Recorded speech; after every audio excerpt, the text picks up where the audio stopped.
Hello everyone.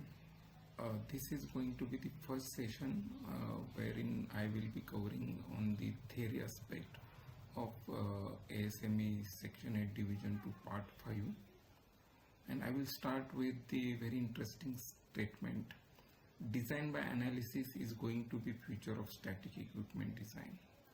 Yes, you hear it correctly. When we see the transitions happen in the Section 8 division, Section 8, there are three divisions. Division 1 is designed by formula or designed by rule. Division 2, we call it as alternative rule, but mainly it is based on design by analysis.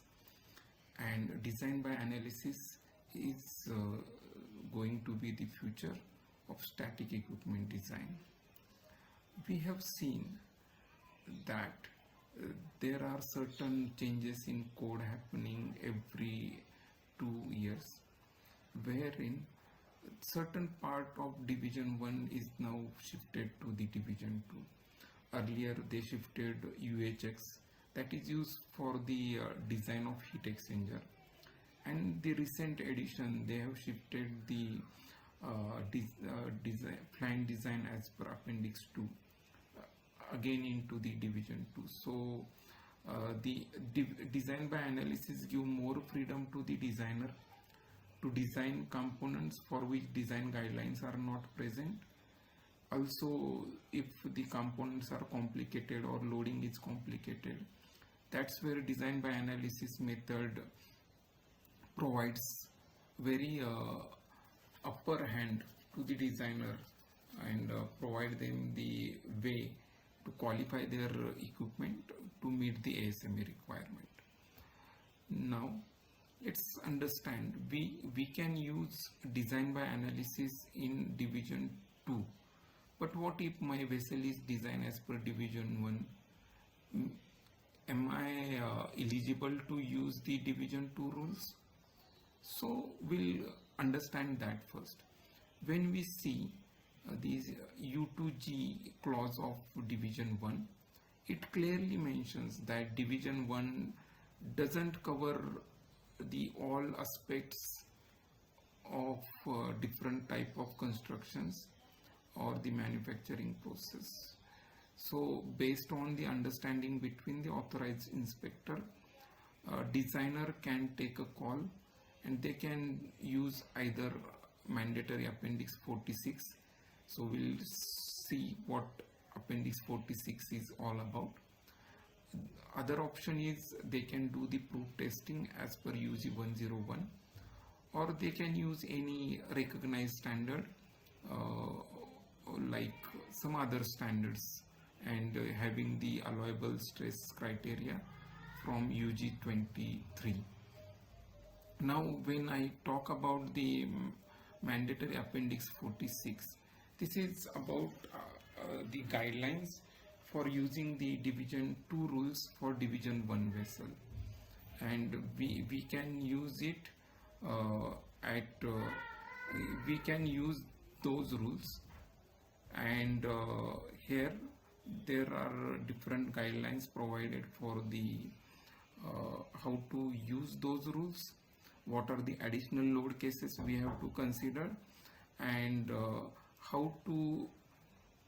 what will be the values and what cases to be evaluated and what can be ignored.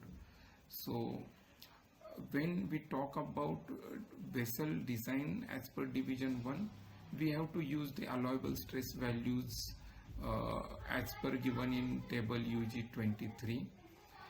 Then when we are designing a vessel as per division 1, then additional load case for the pressure equal to 0 that we need to run, and when we are doing the elastic plastic stress analysis method, the factor beta value we have to take 3.5. There are two beta factor values, 2.4 or 3.5. So based on the which division we are using and the class of vessel, that beta value changes. But if our vessel is designed as per division 1, then beta equal to 3.5. Then when we are demonstrating protection against local failures. So if we are checking that and our well details are as per division 1, then we need to uh, evaluate that criteria as well. If our well details and the thicknesses are as per part 4 of division 2, then we need not to evaluate the local failure criteria. So this appendix 46 is very important guideline when we want to design a vessel by division 2 rule, but we are stamping it as a division 1. So when we talk about design by analysis, there are different analysis methodology provided. So analysis is nothing but we are checking or protecting our vessel against a different mode of failure. So there are 5 different mode of failures are given, and for each failure mode it is specified various approaches or the methods to check or to protect our vessel from failure in that particular mode. We need not to evaluate all the modes. If we qualify for any one, then we can claim that our vessel is safe against that mode. So first failure mode is protection against plastic collapse. So when it is very common when we have the internal pressure kind of situation and the vessel will plastically collapse, or it will yield and go into the plastic deformation. So that collapse we can check. There are again different methods given, like elastic stress analysis method, elastic plastic stress analysis method, and limit load method. We have the detailed video on this, you can go through that. Then another one is the protection against local failure. So this is particularly applicable when the stresses in some local region are exceeding, then we need to check the protection against local failure.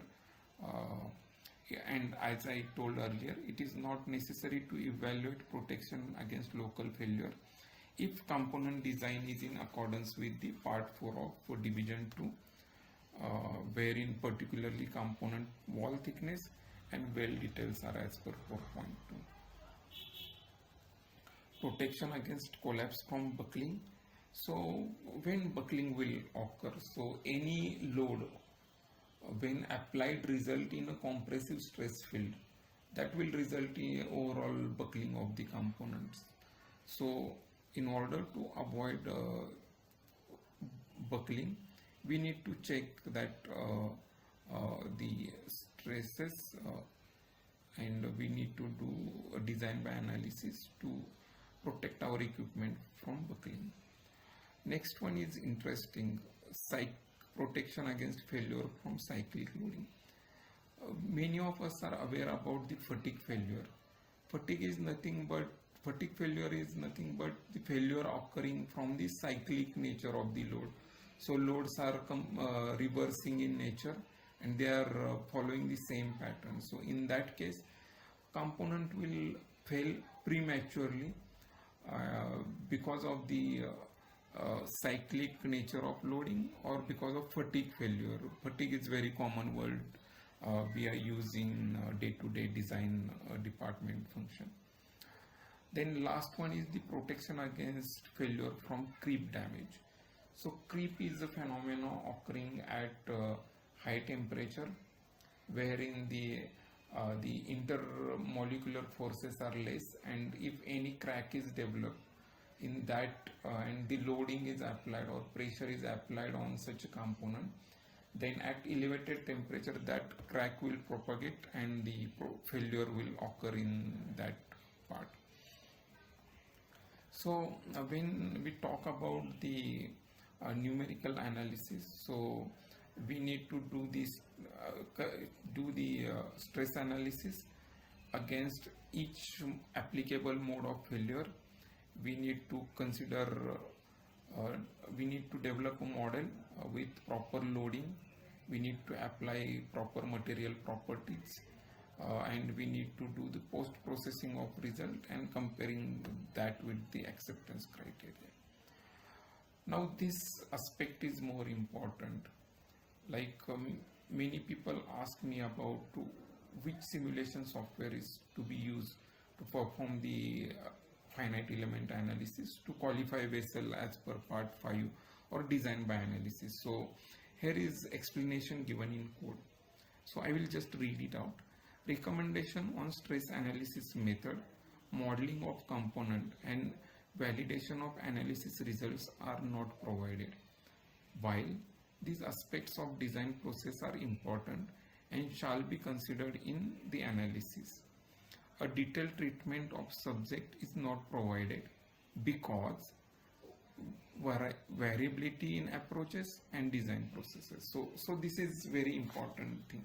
So code doesn't give any recommendation on which simulation software is to be used, because they understand there are different there is variation in the approaches as well as design procedure. So it's up to the designer. However, an accurate stress analysis include description of all the assumptions, loadings, boundary conditions, supporting calculation and validation of results. So if you do analysis using any simulation software, understanding the inbuilt assumptions in that software, and we apply proper loading, boundary conditions, and we validate our results, that is acceptable. So there is no any recommendation about any particular simulation software. I have videos on this channel that I have solved the problems by using Nastran as a simulation tool, and compare those results with the PTB solve problem manual, which is solved using Abacus, and my results are matching with the ASME published result with very small variations. So it will be interesting. If you want to see those, you can visit and see the videos on that. Again, when we talk about applying the correct material properties, so material properties are given in part 3 for division 2 vessel, and for division 1 it is given in the table UG23 or division 2 part D. So from there we can take the properties of the material. When we talk about the loading, so code has clearly given what loading to be considered in table 5.1. So loadings are pressure testing, normal operation plus occasional, and abnormal or startup operation plus occasional. So description of each loading is given in this table. And when we have to take the load case combination, so there will be different loads applying simultaneously. This can be a design load or operating load or both, and we need to evaluate our equipment or vessel against each of these applicable load. If they are operating simultaneously, we need to take that load case and load combination. So this load include the internal pressure, the addition of static head because of the height of liquid column in the particular vessel, test pressure, whatever test pressure we are applying, we need to check that our vessel is safe for that test pressure. Then the dead loads, live loads, earthquake load, wind load, then the snow loads, and the self-restraining loads such as thermal loads. So all these loads, either individually or in combination, we need to apply. So key takeaways from this session is like there are 5 different failure modes against which we need to check our vessel. Then there is no recommendation about any particular simulation software. As long as we follow the correct methodology of design by analysis, we can use any software. And finally, bottom line, design by analysis is going to be the future of static equipment design. Thank you.